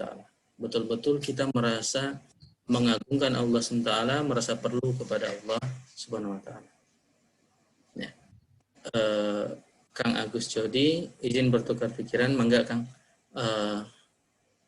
Terkait pandangan Imam Haitami dan Imam Nawawi terhadap hadis sebab ijabah doa, itu pun jika di waktu kajian masih ada. Oh, mangga Kang Doni. Kang Agus Jody, mangga. Benar, Ustaz. Saya agak tertarik tadi dengan pembahasan dua syarah ya, Imam Haitami sama Imam Nawawi, di mana kalau tadi saya lihat di Imam Nawawi di akhirnya itu mengatakan bahwa itu tidak menjadi syarat kan, bahwa dengan mengangkat tangan kemudian makan yang makanan yang harus halal dan sebagainya kan begitu ya, karena dia mengutip Al-Quran dalam surat Al-A'raf itu terhadap iblis, nah innaka minal munzorin kan begitu ya. Nah, sementara kalau dilihat dari penjelasan Imam Al-Haitami, maka beliau berpendapat bahwa itu adalah sebab diijabahnya doa kan. Nah itu bagaimana tuh? Apakah saya ini berimajinasi saja, apakah yang dimaksud oleh Imam Nawawi itu mengatakan bahwa doa dikabulkan itu kan dalam arti seseorang itu bisa saja istilahnya istidroj ya, disungkun, dikabulkan, makanannya haram tapi tetap dikabulkan gitu. Apakah tadi hadis tadi itu seperti mengajak kepada para sahabat berpikir, bukan berarti bahwa itu tidak dijabah, bukan berarti seperti itu. Karena kan pendapatnya Imam Nawawi tadi mengatakan begitu, bahwa itu bagi beliau, pendapat beliau adalah dia tidak merupakan syarat. Zalika laisa bisyartin kan, karena fakon istijab li syari khalqihi. Walaupun yang alatnya jelek pun dia bilang seperti iblis katanya itu dikabulkan. Nah, itu gimana kira-kira mendudukan hadis tadi itu terkait dengan sebab diijabahnya doa? Menurut Imam Haitami seperti itu, seperti Imam Nawawi lain lagi kira-kira. Dalam sepertinya seperti itu gitu yang saya tangkap. Terima kasih. Iya, nah jazakumullah khair. Masih Kang Agus Yedi, dan seperti biasa nanti ikhwah lain bisa juga berbagi pemikiran di sini. Poin Allah alam pertama yang kita sampaikan, laisa bisyartin, itu pada prinsipnya tidak bertentangan dengan sebabnya. Karena sesuatu ketika menjadi sebab, itu tidak otomatis menjadi syarat. Ya, sesuatu itu menjadi sebab, tidak otomatis menjadi syarat. Karena ketika kita bilang syarat, maka itu harus seperti itu. Ya, harus yang dibahas oleh Imam Nawawi di sini adalah harus tidak pernah makan yang haram misalnya. Apakah artinya ketika orang pernah makan yang haram, apakah itu membuat dia betul-betul tidak bisa diijabah doanya? Nah, menurut pemahaman Imam Nawawi tidak 100%. Jadi ketika menggunakan istilah syarat ini artinya tidak 100%. Dan beliau Allah alam apakah beliau di sini seakan-akan aklil halal ya, memakan yang halal saja yang dibahas oleh beliau. Atau bisa jadi ini ada pembahasan kasus khusus ya terkait dengan kasus iblis yang dibahas oleh Imam Nawawi. Tapi menariknya secara kalau kita lihat tentu dengan kacamata ilmiah, Imam Nawawi ketika mendengar ada orang yang menjadikan itu syarat bahwasanya doa dikabulkan kalau dia aklul halal, maka Imam Nawawi teringat kepada kejadian ini. Ini mungkin sisi kalau kita coba memahami logika atau cara berpikir Imam Nawawi bahwasanya innaka minal munzorin itu jelas terjadi dan ada, sehingga bisa jadi orang seperti iblis pun dikabulkan doanya ya, dikabulkan doanya. Jadi wallahu alam ya, dan sejauh ana fahami Kang Agus Yedi ya, insyaallah dua-duanya bisa kita tempatkan. Dan kasus yang Imam Nawawi ini memang sepertinya pencilan ya kalau di istilah matematika mungkin. Artinya case yang sangat jarang. Tapi kalau itu kita bahas lebih lanjut, misalnya nanti kita masuk lagi kepada kasus apakah mazlum di sini itu hanya orang muslim? Apakah orang mazlum yang kufur itu doanya tidak didengarkan? Ini jadi agak apakah disyaratkan seperti itu? Meskipun dikabulkan doa, tetap kembali tidak otomatis ada cinta Allah SWT di situ. Ya, ini juga yang harus kita fahami. Jadi misalnya orang berdoa agar orang yang menyakitinya itu misalnya kesusahan misalnya, bisa saja dikabulkan, tapi wallahu alam tidak ada kecintaan Allah SWT dalam pengabulan doa tersebut ya, karena iradatullah ada juga iradah yang tidak ada kecintaan di situ ya. Keinginan Allah SWT tidak ada kecintaan di situ. Wallahu a'lam. Semoga tidak membingungkan. Yang jelas konsep bahwasanya 4 hal ini sebab diijabahnya doa itu insya Allah jelas juga. Jadi 4 hal safar ya, kondisi yang acak-acakan tadi, kondisi yang susah tadi, lalu juga ada tambahan di sini doa madlum, juga musafir, dan juga doa orang tua. Ini hal yang memang fix ya, alhamdulillah itu bisa kita pelajari. Dan kasus khusus yang Imam Nawawi, nah ini memang yang spesial karena ada kasus di mana iblis dikabulkan doanya, itu yang memang spesial, yang sementara wallahu alam mungkin yang pencilan itu bisa kita abaikan ya, seakan Imam Nawawi ingin men-trigger naluri ilmiah kita ya, meskipun dalam kasus ini mungkin pembahasannya jadi panjang kalau dibahas secara dakik, secara mendalam ilmiah, karena nanti kita bisa masuk ke dalam pembahasan tadi ini, apakah orang mazlum dan lain sebagainya.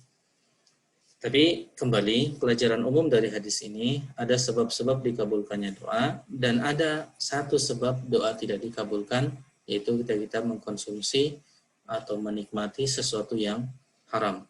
Ya. Sehingga pelajarannya adalah kumpulkan sebab-sebab tersebut atau manfaatkan sebab-sebab itu sebaik mungkin, dan hindari yang haram itu juga sebaik mungkin. Ya. Sebisa kita. Karena kalau bisa kita tinggalkan, kita tinggalkan. Ya.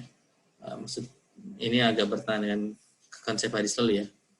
Kita harus tinggalkan yang memang bisa kita tinggalkan tersebut ya. Yang haram maka kita tinggalkan. Sesuai pertanyaan Kang Rahmat tadi, kita tobat dari yang haram-haram, kita berhenti dari yang haram-haram, dan kita manfaatkan sebab-sebab dikabulkannya doa untuk berdoa kepada Allah Subhanahu wa taala. Sedangkan kasus iblis tadi memang wallahu alam nuansanya agak lebih ke diskusi ilmiah lah ya, diskusi teoritis kalau dalam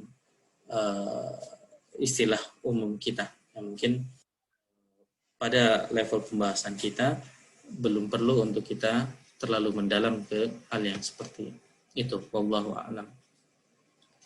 Begitu Kang Jody, punten, semoga. Baik, terima kasih Ustadz. Mungkin ini juga agak kaget saya dengan pernyataan ya Imam Nawawi ya, mungkin juga memberikan contoh, tapi barangkali saya berpikir ulang, jadi mungkin yang dimaksud diijabah itu kan bisa macam-macam. Setiap doa pasti diijabah. Ud'uni astajib lakum, hanya bentuk ijabah itu kan bisa disegerakan, bisa ditangguhkan, atau bisa diganti yang lain. Mungkin barangkali dari sisi itu barangkali bisa dikompromikan mungkin ya. Betul. Satu lagi tadi terkait dengan pertanyaan dari kawan kita, yaitu tentang doa ketika sholat, yang saya pahami. Memang saya mengatakan bahwa ketika sholat itu harus mulut itu harus terbuka, maksudnya mengucapkan. Karena apa? Salah satunya adalah faqra'u ma tayassara minal Qur'an, kan harus dibaca itu. Nah, tetapi terkait dengan doa yang saya tahu dibolehkan untuk berdoa, tetapi tadi doanya itu dibaca di dalam hati. Jadi bukan bacaan sholatnya yang nggak boleh. Kalau bacaan sholat itu harus betul-betul keluar ya, karena faqra'u, bacalah gitu. Tapi kalau dari sisi doa yang saya tahu, karena beberapa tempat di dalam sholat itu, di tempat sujud, di akhir sebelum salam juga diperbolehkan. Jadi mungkin saya masih memahaminya adalah untuk doa masih boleh gitu, tetapi harus dalam hati. Tetapi untuk bacaan sholat itu harus betul-betul diucapkan kira gitu. Ya mungkin itu tambahan pendapat saja. Terima kasih. Silakan Kang Wisnu. Enggak, iya saya juga pernah dengar dari Ustadz siapa gitu. Ya seperti itu dalam hati gitu. Ya menarik. Jadi ada beberapa opsi ini. Alhamdulillah keragaman dari knowledge kita. Satu, ada ulama yang memahami kita pure bahwa sholat itu tauqifiyah. Kita tidak boleh menambah apapun dalam sholat. Jadi ketika memahami doa misalnya di akhir sujud atau doa di sujud dan lain-lainnya, pendapat ini mengatakan ulangi saja doa-doa yang diajarkan itu. Jadi diulang-ulang. Jadi misalnya doa sujud ada doanya, maka ketika dibilang tambah doa, diulangi doa itu. Jadi ada pendapat seperti ini. Meskipun Allah alam kembali, ini sejauh ilmu saya bukan pendapat yang jumhur ya. Lalu ada pendapat yang bisa ya seperti yang tadi disampaikan oleh Kang Agus Jodi, juga Pak Wisnu sepertinya mengisyaratkan yang ini ya, bisa doa yang tambahan itu dalam hati, sedangkan yang bacaan doa yang diajarkan dalam hadis-hadis tentang kaifiyat sholat itu yang harus dilafadzkan, Ada juga yang ketiga, yang kebetulan yang Anda pahami seperti ini, bahwasanya semuanya itu akan dinilai ketika dilafadzkan atau di yaqra'u tadi istilah Kang Agus Jodi. Sehingga ketika doa itu dilafadzkan, ya doa apapun boleh selama dilafadzkan tetapi berbahasa Arab. Nah, opsi ini ya kita masih open ya, kita tidak kita perlu nanya ahlul zikri atau bahkan memang hal itu terbuka untuk terjadi ikhtilaf dalam masalah tersebut. Yang jelas tentang tambahan doa di dalam sholat itu sepertinya muktamad ya, artinya disepakati. Kita bisa di antara tempat mustajab adalah ketika sujud, bahkan khusus sujud bahkan lebih kuat ya ketika sujud. Tapi kaifiatnya tadi apakah dalam hati, kalau dalam hati jadi masuk boleh yang lain-lain berarti ya Pak Wisnu, Kang Agus jadi ya, artinya boleh bahasa non Arab begitu ya? Yang saya pahami begitu, karena doa itu kan tidak terbatas harus yang bahasa Arab ya, tetapi tidak boleh diucapkan karena nanti tercampur itu dengan bacaan sholat, kira-kira begitu. Ya, berarti itu masuk di yang tadi, yang bagian kedua ya. Dan diantara akibat dari bolehnya dalam hati ya akhirnya terlepas dari hukum harus berbahasa. Nah itu ada 3 opsi itu memang difahami seperti itu, dan kebetulan di sini tidak ada yang memahami tauqifiyah ya. Ada juga sebenarnya memahami tauqifiyah, tidak boleh ditambah-tambah, harus setiap lafaz yang kita lafalkan maupun ya, yang dikerjakan lah ya, termasuk yang dalam hati, itu harus tauqifiyah, ada nasnya. Meskipun ini istilahnya syad itu bukan pendapat jumhur.